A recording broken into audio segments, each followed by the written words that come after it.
നിങ്ങൾ വിചാരിക്കില്ല ഇവളെന്ത് അണ്ടി പോയ അണ്ണാൻ്റെ മാതിരി ഇങ്ങനെ നോക്കിക്കണത് ഇതാ നോക്കണ സംഭവങ്ങൾ എന്താ നോക്കി.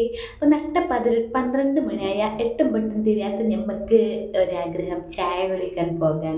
അപ്പം നമ്മളൊന്നും നോക്കിയില്ല, കെട്ടിയവനോട് ചോദിച്ചു നിങ്ങൾക്ക് ചായ വേണമോന്ന്. കെട്ടിയവനൊന്നും നോക്കാതെ ആ ചായ വേണം വേഗം കൊണ്ടുവരികയാണ്. അതല്ലെന്ന കുപ്പായിട്ടോളി പോകാം നമുക്ക് എന്ന് വിളിച്ചുകൊണ്ടുപോയിട്ട് ഗായ്സ്. അപ്പം ഇയാൾ ഈ മീശയൊക്കെ പിരിച്ച് ഇവിടെ ഇരിക്കണുണ്ടാക്കരുതും വേറെ എന്തിനോ വന്നതാണ്. അപ്പം അവിടെ പുറത്ത് പെണ്ണിനെ കണ്ടിട്ടേ അതാണ് ഒന്ന് ബാക്കി ഞാൻ പറയുന്നില്ല. ആ പുളിപ്പന്തൽ പറഞ്ഞിട്ട് ഇതാക്കണ് എല്ലാവിധ ഐറ്റംസ് തേങ്ങ മാങ്ങ ചക്ക എല്ലാ ഐറ്റംസും അവിടെ ഉപ്പിലിട്ട് വെച്ചിട്ട് കേട്ടോ.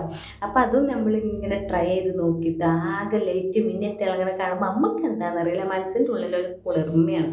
ഘട്ടങ്ങൾ നട്ട 12 മണിയായിട്ട് നമുക്ക് മാത്രമല്ല ഈ പിരാന്തുള്ളത്, സകലമാന ആൾക്കാർക്ക് ഈ പിരാന്തുണ്ട്. പൈസ ഉണ്ടെങ്കിൽ പോന്നോളി കേട്ടോ. നമ്മൾ ഇടയ്ക്കലുണ്ട് ചായവാല അത് പറഞ്ഞൊരു സംഭവം ഇതാക്കണ ഏത് 12 മണിക്ക് ചെന്നാലും അവിടെ ഉഷാറായിട്ട് നമുക്ക് വേണ്ട സാധനങ്ങൾ ഓർഡർ ചെയ്ത് പൈസ കൊടുത്താൽ അതൊക്കെ തിന്നിട്ട് ഗായ്സ്. ഇതാക്കണ കണ്ടില്ല നിങ്ങൾ കുത്തി ഇളക്കി തുറക്കണേ. അപ്പം നല്ല രസമുണ്ട് എന്നൊക്കെ പറയണം കേട്ടോ. നമ്മൾ വാങ്ങിയത് ഇതാണ് കേട്ടോ. ചായയും വാങ്ങി.